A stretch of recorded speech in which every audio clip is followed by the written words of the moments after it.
Ayer fuimos testigos, todo el pueblo de Venezuela.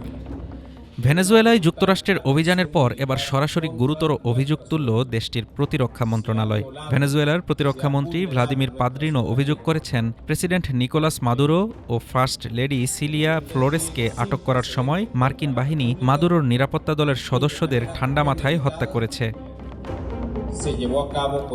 রোববার Caracas থেকে জাতির উদ্দেশ্যে দেওয়া এক বক্তব্যে পাদ্রিনো মাদুরো ও সিলিয়া ফ্লোরেসকে আটক করাকে কাপুরুষোচিত অপহরণ বলে আখ্যা দেন। প্রতিরক্ষামন্ত্রী দাবি করেন, যুক্তরাষ্ট্রের অভিযানের সময় মাদুরোর নিরাপত্তা দলের একটি অংশকে পরিকল্পিতভাবে হত্যা করা হয়। যদিও তিনি নিহতের নির্দিষ্ট সংখ্যা জানাননি, তবে তার অভিযোগ, এই হামলায় নিরীহ বেসামরিক নাগরিকরাও প্রাণ হারিয়েছেন।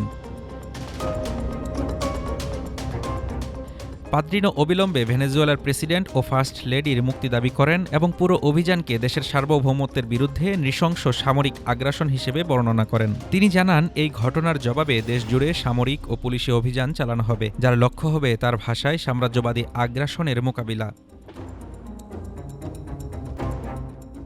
পাদ্রিনোর সতর্কবার্তা, আজ যদি ভেনেজুয়েলার বিরুদ্ধে এমন অভিযান চালানো হয়, আগামীকাল তা যে কোনো দেশ, যে কোনো রাষ্ট্রের বিরুদ্ধেই হতে পারে।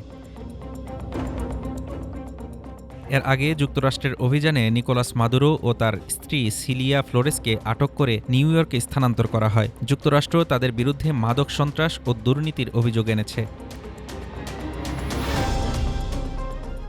লাতিন আমেরিকার রাজনীতিতে যখন উত্তেজনা চরমে, তখন এই অভিযোগ পরিস্থিতিকে আরও জটিল করে তুলেছে। এটা কি কেবল একটি অভিযানের পরবর্তী প্রতিক্রিয়া, নাকি শক্তি আর সার্বভৌমত্বের সংঘাতে আরও বড় অধ্যায়ের ইঙ্গিত? Desk report, Dhaka today.